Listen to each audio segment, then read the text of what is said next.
Okay, so we are in chapter 9, and quite apt at this time of the year, having the holidays, Rosh Hashanah, Yom Kippur at this time of the year, and focusing on the conflicts that we have inside of ourselves, the spiritual conflicts. Sometimes it feels like part of us is pulling in one direction and part of us in an opposite or different direction. Somebody just minutes before the shir sent me a meme where the guy says that the person next to me at Shul on Yom Kippur was crying so much that I almost felt envious over whatever it is that he must have done wrong this year. Everybody wants to feel the emotion of Rosh Hashanah and of Yom Kippur. So hopefully you did, and hopefully it was a meaningful Yom Kippur. Please God, we elicited all of the brachas that we need for ourselves for the coming year. One of the big things that happens on Yom Kippur is exactly the sense of the conflict that we have inside of ourselves. That part of us is drawn towards whatever it is that Hashem wants, and part of us is drawn towards anything that is contrary to what Hashem wants. And it's a difficult place to live in that dichotomy of who am I really? And what we've been learning in this chapter, on the back of the information we already put together in the preceding chapters, is that at the end of the day, we're complex characters. It's not that simple. It's not just that we are one-sided, either good or bad, but we actually have two dynamics inside of ourselves, and we have these two souls. One is called the Nefesh Elokis, which is the godly soul, and as its name implies, its orientation is towards Hashem and anything that is important to Hashem. And the other side of who we are is called the Nefesh HaBahamis, which is an animal soul, and the implication of an animal soul is that it's actually disoriented, and it aligns itself with things which are not what Hashem wants. So that's the conflict that each of us has to deal with on a regular basis. This chapter, once we've already got the background that there are these two souls, this chapter is starting to tell us how you identify which soul is talking at which particular point in time. In fact, it was interesting because over Yom Kippur, you know how it is on Yom Kippur, there's a lot of davening, there's a lot of shul that happens over the course of Yom Kippur, but there's also a gap. There's a break. You're meant to have a break between the Musaf service and the Mincha service, depending on where you go for shul and depending on how melodious the chazan is will determine how long or how short that break is. But there's always a break. And during that break, there are some interesting conversations that happen. One of the interesting conversations was the conversation, at least by us this year, was a conversation around this conflict, this internal conflict that we have. And how do you know which voice is talking? Because it can be so confusing, and a person can so easily convince themselves that what they're thinking is actually what they should be thinking. In fact, there's a large body of psychological study which essentially looks at exactly that point. The average person wants to believe that they're a good person. I think that's fair to say for everybody, right? Everybody wants to believe that they're good. And the thing is, that how do we then square that up with the things that we do that are not so good? That's one of the great conflicts, internal conflicts that we have. So what happens to people is, and this is human nature, is they need to close the gap between the disconnect of who I believe I am and what I actually land up doing. And in order to try to close that gap, so what people do is they justify to themselves why it is that the thing they did was actually necessary. And that's human psychology. So for example, I heard somebody illustrate, there's a very well-known psychologist who speaks a lot about this particular theory, a fellow in the United States, I believe his name is Elliot Aronson, so he gives a great example. Example is, let's say that your value system is like a pyramid, okay? So the peak of the pyramid is the value that you believe, or values that you believe. So let's say, for argument's sake, that you believe that honesty is a very important value, okay, as every normal person would claim.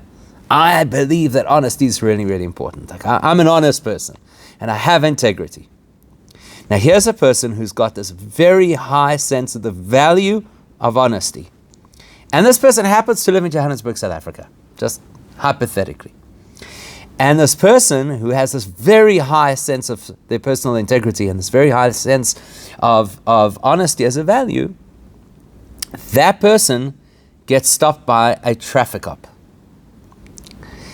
And what happens is the traffic cop comes over to them and says, "May I see your license?" And they give the license. They punch in the details into their system, and it comes back that you've got a fine. Or let's say that the traffic cop pulls a person over because they were speeding. So traffic cop says, okay, listen, the fine is X amount of money.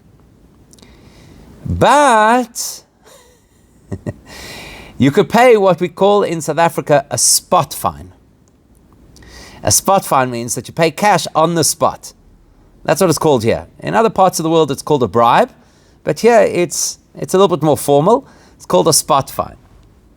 So another person has a dilemma because the amount that they want to give me as a fine is a large amount of money, and the spot fine that they're offering me is less money. But a very high value of mine is integrity and honesty. So obviously, I'm not somebody who is going to pay a bribe, right? So this is the pyramid that he talks of. And he says what happens next will determine which side of the pyramid you go down.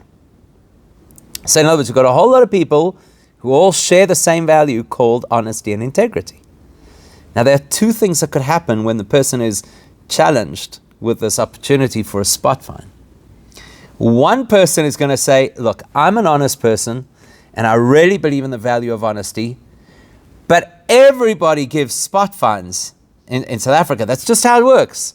This is how it works over here. This is the norm of our society. So in the norm of our society, if I pay the cash now, that is a fraction of the fine, it doesn't make me not honest. It just makes me pragmatic. This is how things operate over here. This is Africa. This is how it works, right? This is South Africa. This is how we do things. So if the person takes that attitude, they start to slide down one side of the pyramid, which is basically the side of the pyramid that takes them away from actual integrity and instead takes them into a headspace of justifying a lack of integrity while still claiming that they have integrity. Make sense? Okay, so that's where the person is headed. They headed into a headspace where they now justify a behavior and still believe that they're a good, honest, upright citizen. Somebody else in exactly the same situation is going to be very indignant and say, what a chutzpah. You are supposed to be a representative of the law. How could you possibly suggest to me that I should now break the law to somebody who's a law enforcement officer? It just doesn't make any sense. So that person's going to say, I have values and I'm going to stick to those values, and you write out that full fine and I will pay the full fine because to me, my value of integrity is more important than the value of whatever amount of money I could have saved. They now slide down the other side of the pyramid, which is effectively to tell themselves how important honesty and integrity is, that it's important enough to even cost you money. When each of these two characters lands at the bottom of the pyramid, they are really, really far apart from each other. At the top of the pyramid, when they were at the theoretical stage of being somebody with integrity, they were very close to each other. But now that they have landed, so to speak, in the reality of how you actually live your life, they are very, very far apart from each other. And that's exactly what goes on inside of ourselves. It's exactly what goes on. Because if you had to ask us in abstract terms, in objective terms, how much are we people of value, people who care about our Judaism, people who prioritize Hashem? We all sit at the pinnacle of the pyramid and say, of course, that's me. But then there are two voices inside of our heads. One voice would make us slide down one side of the pyramid, and the other voice would make us slide down the other side of the pyramid. But the tricky part is that each of those voices tells a really compelling story. And the story is so real that we actually think we're still at the top of the pyramid. In other words, we still think that we have the same value system that we had when we started the process.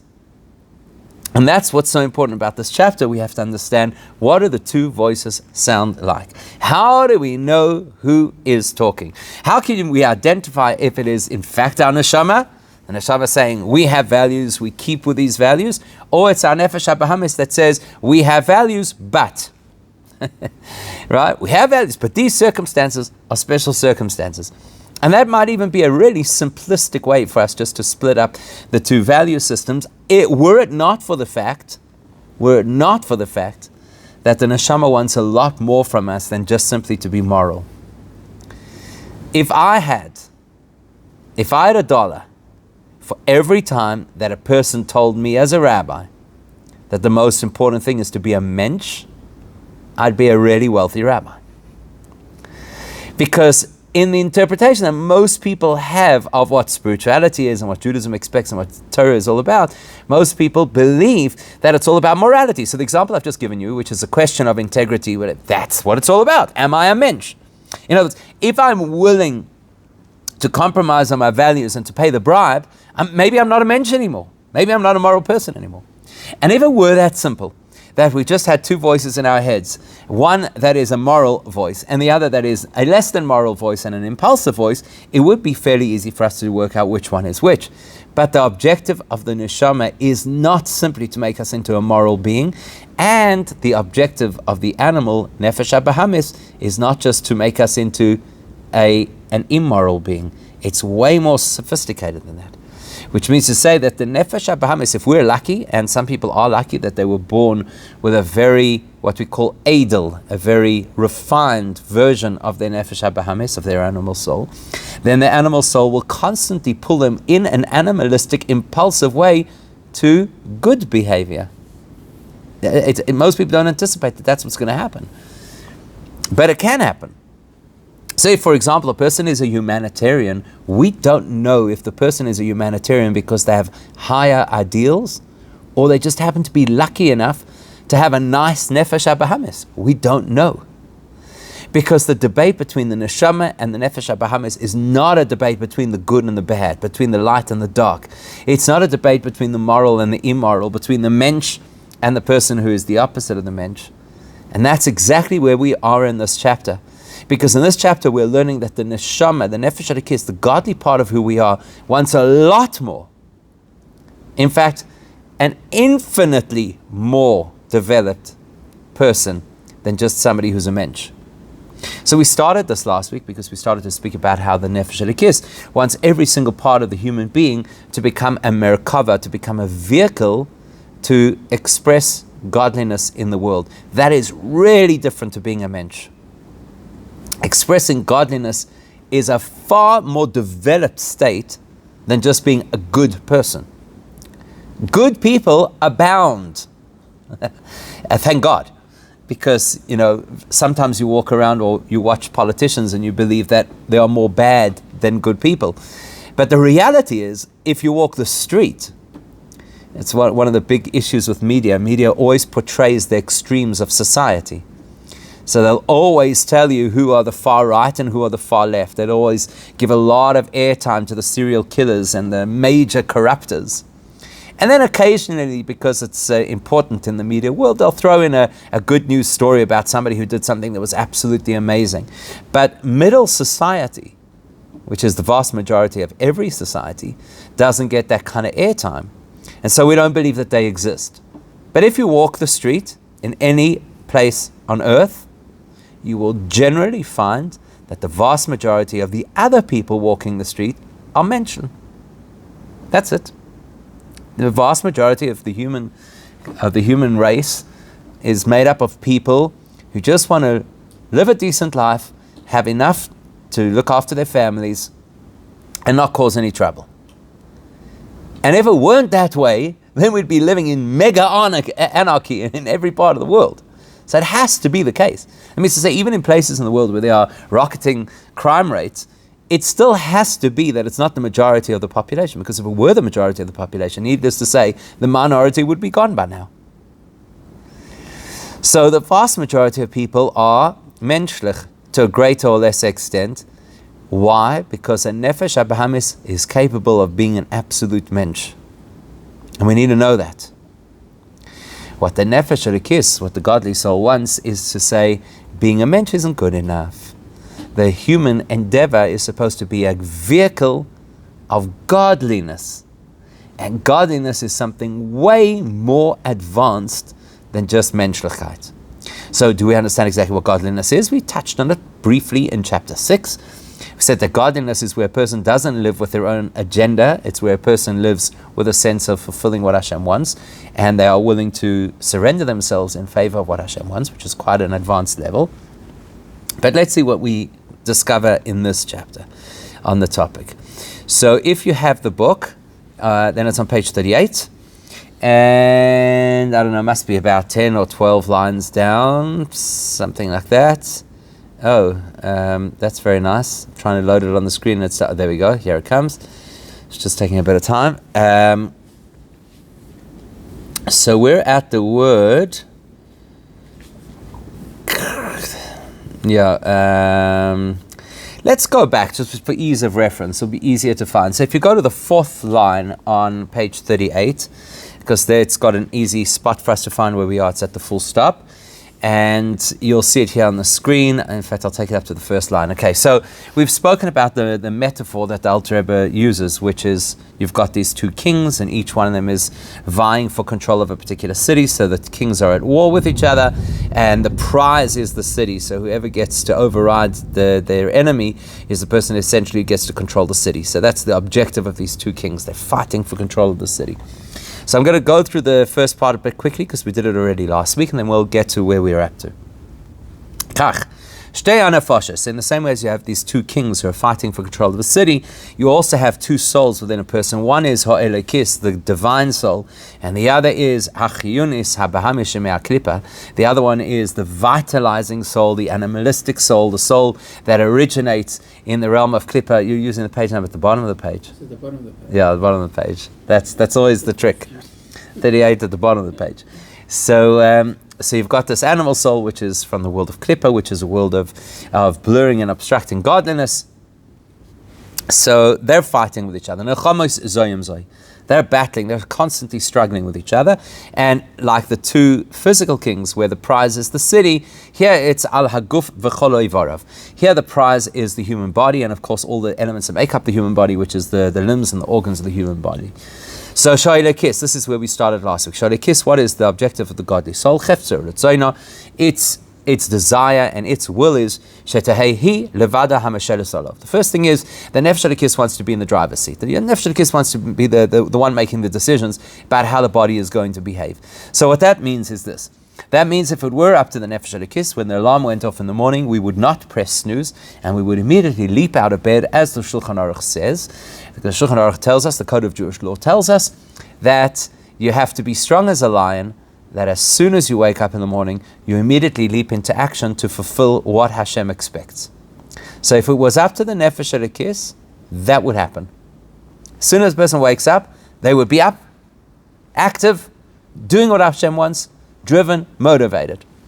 Unfortunately, I don't know what the statistics are, but my assumption is that if they made a snooze button, it's obviously because people use it. So that would be an example, right? Another example would be this. I know this might sound like a little bit of a direct affront, seeing as we are in the Yom Tov season. In fact, by the way, I've worked it out according to Judaism, that the month of Cheshvan, you know what the month of Cheshvan is? The month after this whole Yom Tov period. The month of Cheshvan is the only month on the Jewish calendar that is suitable for a diet. I've worked it out. Because now we've got Yom Tov, and then after that you'll have Cheshvan, then you'll have Chanukah, and then after Chanukah you have Tu B'Shvat, and then you've got Purim, and then of course there's Pesach, and then like Bo'omer, and then Shavuos, and then we've got the months of Tammuz and Av, where we fast, and everybody knows that when Jewish people fast, we actually eat a fortune, both before and after the fast. So that's it. So this, I've got to be careful what I say about food at this time of the year, because this is a time of the year where there's a lot of food going on. Now, if it were up to the Nefesh Elokis, we would not eat one thing more than what we have to. If it was up to the Nefesh Elokis. Because the Nefesh Elokis sees the act of eating as a potential way to serve Hashem. So the minute you get past what you need, you're no longer serving Hashem, you're serving yourself. Serving yourself a second portion. Right? That's basically how the Nefesh Elokis sees it. So when we say over here that the Nefesh Elokis wants to be Hamosheles Alav Manigosoi, that the Nefesh Elokis wants to be in control of the body, that's really what it means. I'll give you another example. If the Nefesh Elokis had its way, the human mouth would be incapable of speaking Lashon Hara. The way it is right now is that the human mind has to work really hard to identify Lashon Hara before it launches out of the mouth, and then still have the wherewithal and the personal discipline to stop it. If the Nefesh Elokis had its way, The human mouth would not be able to, wouldn't be able to say those words. Wouldn't function. In other words, think of it this way. If the Nefesh Elokis could write the code that runs the human body, the code would have an exception for Lashon Hara. So the minute the words would become Lashon Hara words, the code would fail and the mouth would be unable to move. That's what the Nefesh Elokis would want. I know it sounds very far-fetched, and we imagine that that is something that is only in the purvey of the greatest tzaddikim that exist, but that's what our neshama wants. I'll give you another example at the other end of the spectrum. So what happens? Okay, maybe let's say that you're really, really good at not speaking Lashon Hara, right? I'm assuming that you are. You're very good, very careful. You don't speak Lashon Hara. You're really good at it. What about the next person? Remember, Lashon Hara is a problem to listen to as well. It's not only a problem to say. So what are you going to do? Sitting over there in a social function, and the next thing, somebody at your table starts speaking Lashon Hara. What are you going to do? Are you going to tell them, please, change the subject? It depends on the level of comfort that you have with a particular person. Maybe it's not somebody that you're that close to that you can start telling them what they should be doing. What are you going to do? Start making a noise? Blocking your ears? You're going to sit there, block your ears in front of somebody? It's not so socially acceptable. You get up and walk away from the table? Okay, you're probably going to be doing that a lot. Now, I don't know if you know this, but some people have, and maybe you do too, I don't know how common or how rare it is, but some people have the ability to block their nose without using their fingers. I'd say if there's a bad smell, some people have the ability to internally block their nose. You ever seen this? You ever done this? Some people can do it. So they don't have to actually go like this. They can actually block their nose internally. Imagine if you had the ability to do the same with your ears. Imagine there was a way to block our ears without having to stick our fingers in our ears, or put on noise-cancelling headphones, or start making a noise in the background. No, whatever. Imagine we could actually block our ears from the inside, and nobody would know that we had done it. Okay. Yes, I know. Your children are capable of doing it. I know. Any parent will tell you that children are capable of doing this the minute there's an instruction, particularly if it's about some kind of chore. They get this, what we call selective hearing. Fine. Imagine we had selective hearing. Imagine if Lashon Hara was spoken at the table, we would be able, without showing anything externally, to stop the words getting into our head. That's what the Nefesh Elokis wants. The Nefesh Elokis, the God Himself, doesn't want me to be vigilant enough to the point that I remember to put my fingers in my ears, or I remember to pretend to take a phone call because I'm not comfortable with the conversation. That's not what the Nefesh Elokis wants. The Nefesh Elokis wants the body to have an internal reaction that if this is inappropriate conversation, my brain doesn't allow the auditory process to happen. That's what the Nefesh Elokis wants. Can you imagine? Imagine if the Nefesh Elokis was in control. They tell a story, I believe it was Reb Hillel Paritcher, who was a very great chassid. He was an individual who tried very hard to have the opportunity to meet with the Alter Rebbe, the author of Tanya, and it never happened. And he subsequently became a follower, a chassid of the Alter Rebbe's son and grandson. So I believe the story was with him that Reb Hillel Paritcher once arrived at somebody's house, and it was Shabbos, and inadvertently somebody had lit a lamp in a room after Shabbos had started. Now, I don't know about you, maybe you're at some very advanced spiritual level, but I can just tell you from my own experience. I know from first-hand experience that I'm capable of walking into a room where somebody has turned on the light on Shabbos, and I would not see anything different in the light. In fact, I'll take it one step further than that. You may or may not have noticed, if you were here at Shul on Yom Kippur, that there was a very uncomfortable moment, as often happens on Shabbos or Yom Tov, or whatever the case is, where somebody was standing against the wall and they leaned back on the light switch in the middle of Yom Kippur, and all the lights went out in the shul, which is obviously very embarrassing for that particular individual, more so because they didn't realize that they were the cause of all the lights going out until somebody, of course, mentioned it to them. At which point, they inadvertently leaned back on the wall and suddenly all the lights came on, which is a big problem, right? Now, I'll be honest with you. I didn't see any difference between how the light looked before the person inadvertently turned it back on and after. The light is the light. But Reb Hillel Paracha, who had absolutely no forewarning that this person had lit the lamp on Shabbos, walked into the room and started fumbling around in the room as if it were dark. And nobody had told him what had happened. But his neshama had that level of, exactly what we're describing over here in Tanya, that level of control over his body that his eyes were incapable of seeing light that was produced in contravention of Shabbos. It wasn't a shtick, it wasn't a trick, it wasn't something he was trying to illustrate to people. He didn't know. They came into the room to find out what was going on when they heard him bumping into the furniture. That's when people realized what was going on. So that's what the neshama wants. My neshama does not want me to be somebody who has self-control.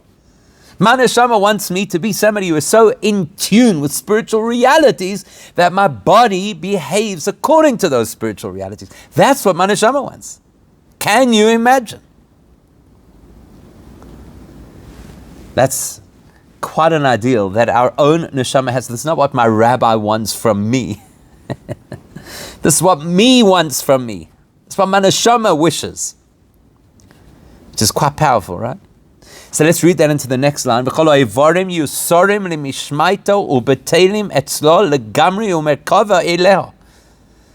that the neshama wants every single part of the human body, every limb, every finger, every earlobe, to be completely aligned with what the neshama senses, and to be purely a vehicle for the neshama. Now, is it fair to say that our neshama picks up spiritual energies that we don't see? 100%. Therefore, is it possible that our neshama could be aware of if this light has the holy or unholy aura around it? Absolutely. The neshama wants the body to be aligned with that too. It's a phenomenal thought. My neshama doesn't want me to be motivated so that I don't push the snooze button and instead I get out of bed. The neshama wants my body to be so aligned with what Hashem wants that it just gets out of bed. It's not an effort. That's what my neshama wants for me. Now, we're not going to get into the conversation of how close or distant are we from this ideal. That's something for reflection, personal reflection. Here we're analyzing just in a clinical sense what the neshama wants. The neshama does not want our life to be an uphill battle. The neshama wants our life to be seamlessly spiritual, completely aligned with God. Now, when you take that information and you go back to read a whole lot of our stories, both in the Torah and even to a certain extent in the Gemara and beyond, you actually start to see that there were people who lived with their neshama actually doing this, where they actually behaved without effort in the way that Hashem wants. For example, here's an example. There's an expression that our sages use where there was a particular individual who says, I am the Mishnah speaking in my throat. In other words, it's not like us, we're reading a book, or as we do over here, we read a book and we try to find where we are in the book, and then it doesn't have punctuation and it doesn't have vowels. So even when we know where we are in the book, we don't really know where we are in the book because it's so difficult to follow. Here was somebody saying, the Mishnah is me. This is who I am. When I learn a Mishnah, I'm expressing who I am, not what I do. Perhaps the best example, of course, is Moshe himself, where the Torah tells us that every time that Moshe opens his mouth, it's the divine presence speaking through his vocal cords.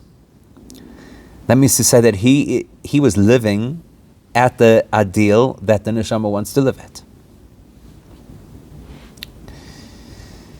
I'll tell you another interesting example, very interesting example. They say that the Rebbe Rashab, the fifth Rebbe of Chabad, whenever he gathered the community, whether it was Shabbos or Yom Tov or other special occasions, so he would gather the crowd and then he would teach. And where he sat was close to the wall, and on the other side of the wall, obviously there were people who were not part of what was going on, and they made some noise in the background.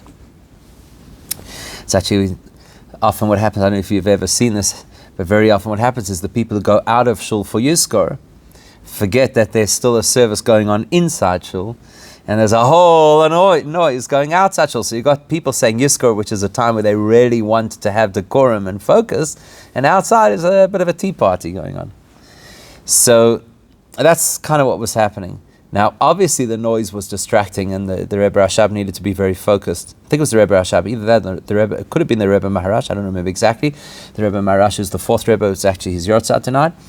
So either, whoever it was, which of the two it was, so it was distracting to him. So after a period of time, he ended up going deaf in one ear. And it was the ear that faced where the noise was coming from. So that the body aligns with what the neshama wants. The neshama, my neshama wants to teach Torah. There's some disturbance and distraction going on over here. Okay, so the body's got to take that into consideration and do something about it. So that's what the neshama wants, which is obviously a very advanced level, and it's probably beyond where most of us are living. This is still what we were speaking about last week. And what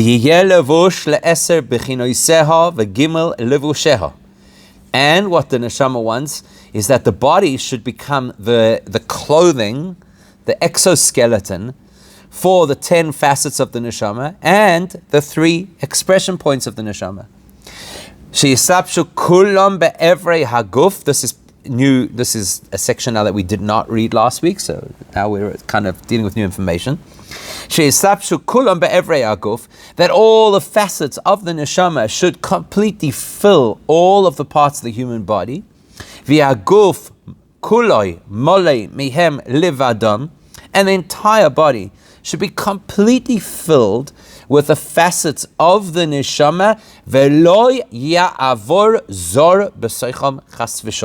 and no foreigners should be able to enter the space, God forbid. This is a little bit of a paraphrase, because the Torah tells us that when there is activity in the Beis Hamikdash, in the temple, so there are people who are assigned to do those activities. You have the Kohanim, for example. They are the people who do the vast majority of the work that has to happen in the Beis Hamikdash. And somebody who is a non-Kohen is called a foreigner, or a stranger, a Zar. So when the Kohanim are doing their service, a Zar is not allowed into that precinct, into that area. We've just had Yom Kippur. There were certain parts of the Yom Kippur service where when the Kohen Gadol went to do his service, even the area that was normally allocated to the Kohanim, even that had to be completely vacated, and they temporarily were considered to be strangers or foreigners. So we're paraphrasing that expression over here to say, having no foreigners in a space implies that we're in a holy space.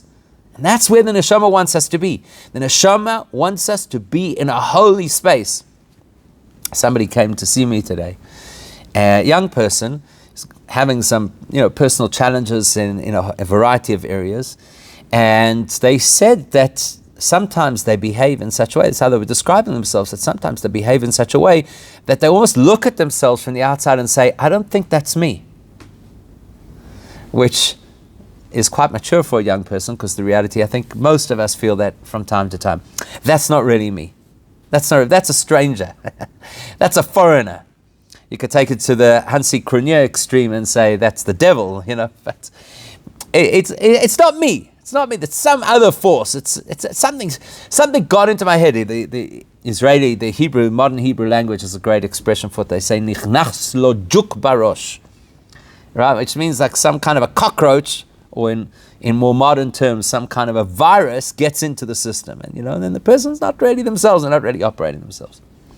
The neshama wants to make sure that no jukim get into our heads, that no foreign bodies embed themselves, not only in our heads, in any part of our body. Let's put that into different words. The neshama's perspective is that if it's not what Hashem wants, it's a foreign body. The neshama wants us to live in such a way that we should feel that way. In other words, have you ever had somebody say, "Oh, I don't know how this happened, but accidentally I swallowed poison.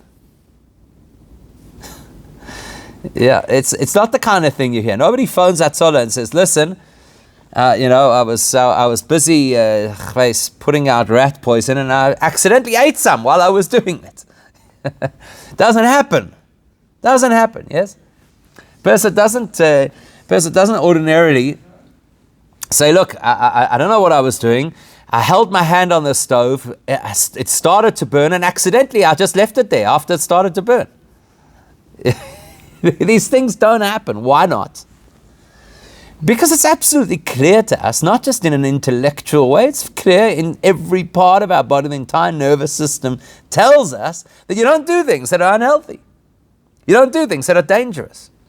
Okay, you get some shagoyim who decide they're going to become daredevils and they're going to dafka do things which push the limits. Okay, fine. But the normal human response is, if there's a danger, you have a flight response. I don't want to go there. So what's the problem? How come it is, okay, in fairness, a bottle of poison, traditionally, at least in the cartoons, always has the skull and crossbones on it, so you kind of know what you're up against. And McDonald's doesn't. Or whatever other non-kosher thing, doesn't come with a skull and crossbones. Can you imagine imagine we lived in a society where instead of putting the kosher sign on the packaging of products, they put the poison sign on non-kosher products. Can you imagine such a society? Okay, well, if that ever happened, nobody would ever eat non-kosher, including the non-Jewish world. No, right? So what's the problem? The problem is that there's nothing so visceral and clear to us that thing is actually dangerous. What does the neshama want? Lo yavor tzor b'toicham. There should be no foreign bodies. The neshama wants a body that is as sensitized to the dangers of spiritual poison as it is sensitized to the dangers of regular poison. That's what the neshama wants. Lo yavor tzor b'toicham. Nobody says, "Ooh, sorry, I didn't realize." Didn't realize you're not supposed to walk off the 10th story of a building. Didn't realize. Never crossed my mind. So the neshama wants it to be as clear that it never crosses our mind that we should flip a light switch on Shabbos. Lo yavor zor b'seichem. No foreign thought, no foreign body, no virus, no juk should get into the system. That's what the neshama wants. To be very specific, and once we are specific, it's going to introduce another angle as well. Dahainu, that means tlas moichin sheberoish, the three components of the intellect which reside inside the head, which we identify as chokhmah, the innovative brain, bina, the research, understanding brain, and da'as, the knowledge, applying brain,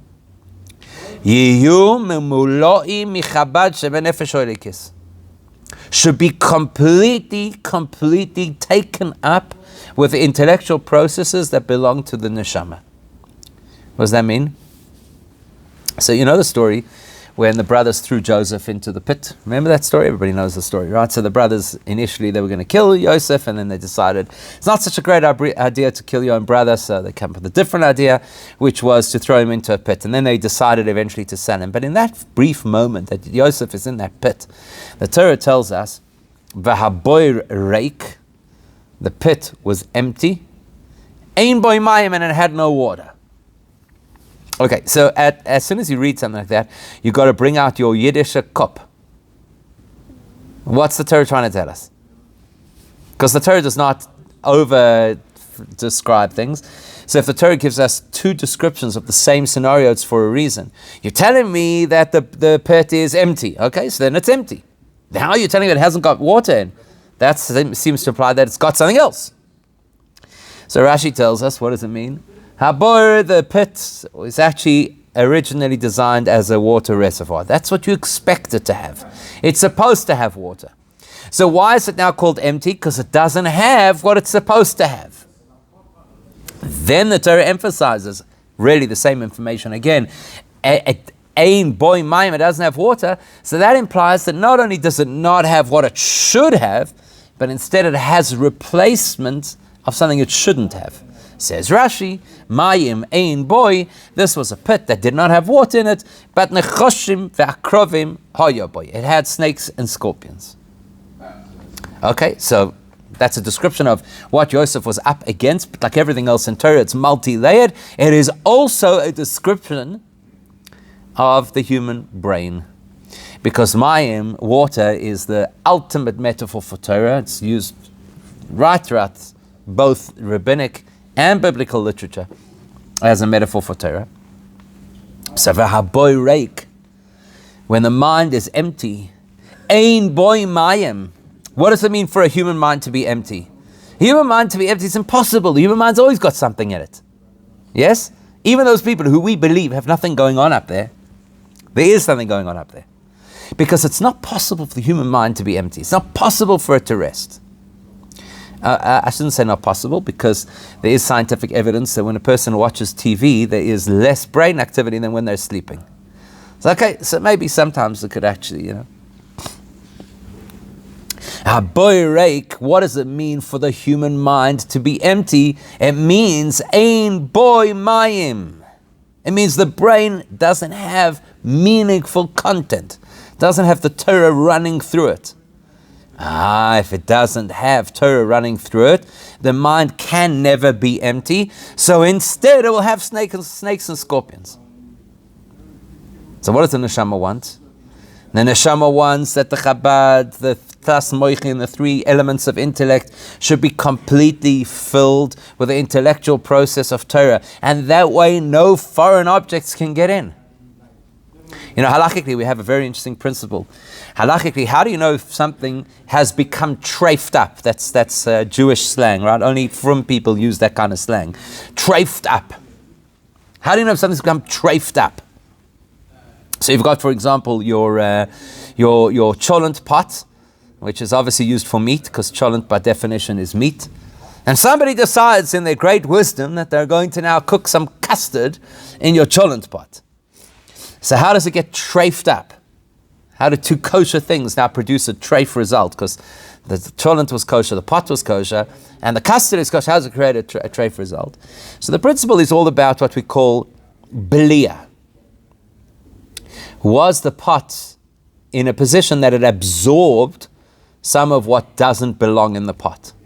And belia is a function usually of heat and of moisture. So the hotter and the more liquid something is, the greater chance that it can be absorbed into the host. So then we have a very interesting principle that says, but what happens if something has been heated and it is actually now giving off flavor? Because flavor is always what decides if something's kosher or not. So we say, either the boiler miflet, as long as something is in the process of sharing, it cannot at the same time absorb. And that's what the neshama wants us to know. As long as we are in the process of sharing, and that's what Torah does. Torah is not just absorbing, it's about sharing. We're sharing, we're moving ourselves towards Hashem, then we're not susceptible, we're protected, we're immune from negative influence. That's what the neshama wants. The neshama doesn't want anything else running through our minds except Torah. That's what it wants. And then in the next piece, he'll give us some practical examples of exactly what that means. And, can you just sit and learn all day? It's not necessarily about learning all day. And he'll give us a couple of very interesting applications of how exactly we use our mind in the way that the neshama would want us to. But I'm going to leave that for next time because it's another whole section.